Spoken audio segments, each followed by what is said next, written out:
Hello, my name is Samuel Casco, and this is going to be my persuasive speech. And for my audience members today, I got a few of my close friends. How you doing, Jesse Velasquez? Hi, I'm Carrie. Jose Rodriguez.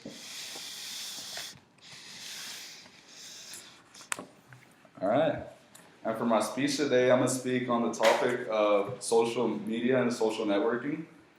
All right. In Dallas and the Fort Worth Metroplex, there's about, I want to say, 11 districts in Dallas and quite a few in Fort Worth that consist of different colleges, universities, plenty of high schools, middle schools, and elementary, and so on. The average person goes on the social network about 3.5 hours a day. And throughout the month accumulated, you're probably looking at anywhere from over 20 or so hours just spending on a social network. So much time is consumed from being online, looking at tweets, seeing what people are posting, pictures, all sorts of things. And billions of people, actually, they did a statistic online that over 2 billion people have a Facebook.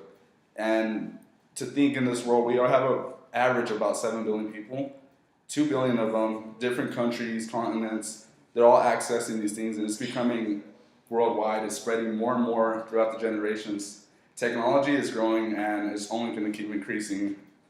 So, looking online, the average person has a GPA with a social network of a 3.02. So this is just explaining that if you're online using social, Instagram, Facebook, Twitter, any of these websites, and you're in school, especially for a college student, for my point, you're going to have an average of GPA of 3.02, statistically speaking.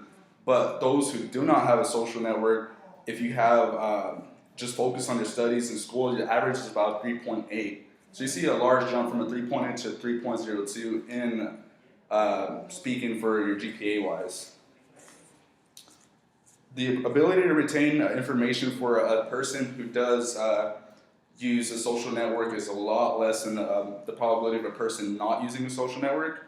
The reason why is whenever you're on a social network, it's such an easy access that you just look on your phone, for example, because smartphones are one of the largest tools that people use to use these social networks.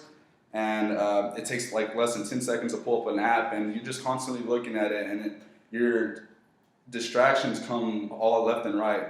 I mean, your friend posts something on Facebook, they tag you in it. That's the first thing you do is you react, oh, let me look at this on my phone.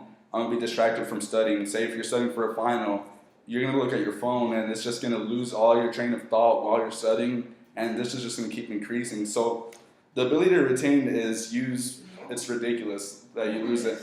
I'm actually one of the perfect examples. I use the social network countless times a day. I have my iPhone, and I have so many apps on there. I mean, I have Instagram, which I constantly put in pictures. I'm looking at people's posts, seeing what they do, and it's something that's just consuming my life, and it's actually becoming more of an addiction to me. And it's something that I do need to change, and I'm trying to make a transition of it, spending less time on my phone and more time in school studying. More distractions towards students' successes is consumed by a person spending their time on their phones. A large transition does need to occur. I know for a fact that this problem is coming more and more. I see in school that people are constantly just checking their phones in class. They're just writing things that it has nothing to do with school, but this thing is just so addicting that it's consuming the minds of people. I know there's a verse in the Bible, I can't think of it at the moment, but it speaks on self-control. Self-control is something that all of us need, and it's something biblically speaking of that we all need to retain. People are losing control of themselves, just going on these little social networks, looking at what people have to say and do, and they just can't help themselves but look at their phones. So a transition does need to occur from spending more time on your phone to more time in school and your studies. So putting the phone away is one of the first starts to this. I want to come with a solution to this problem and figure a way out to do it. I know throughout high school, one of the perfect examples that teachers used was they put an outline or they put something in the beginning of the semester or school year saying that if you have your phone out, they're going to take it up, send you to ISS, and give you a charge of, I want to say, $15. This was one of the larger tools that people used to enforce no phones in school, which was actually a very useful tool to stop this epidemic. I know for a fact that people that got their phones taken up, they made the transition of stop putting their phones in school, and they actually had nothing better to do but to focus on school and study. And a large transition came to schools. So this is one of the first things that I want to see happen, and I think it's a large thing that does need to be enforced and should be in every school, and even colleges if that's the case. Because in class, I mean, we're focusing and there's lectures all the time, but when someone has a phone, you're distracted, you stare at them, you want to pull your phone out, and you just feel obligated to take it out, which isn't a good thing. So classes in schools do need to enforce taking phones away and possibly charging. Okay, social networking is more and more liable at destroying students' futures. And the reason why I say this is because your future is basically after you get your education. You need to get your diploma, you need to get your bachelor's, associates, master's, whatever it might be. You need to use that to start your future, and you need to graduate from school to obtain that. But what does a phone to do with you by using social networking? What is it going to help you? There are a few benefits to having a social network, like communicating with friends, catching up, seeing what there is to do over a weekend to have fun, to relieve stress. But at the same time, overusing it and losing your self-control towards this can distract you and can be your downfall. Lastly, I want to speak about the spiritual things of it again. I do want to repeat how losing self-control on your phone is something that's really important. I mean, there's people that have addictions to drugs, to pornography, as an example, just different things in church that they explain all the time.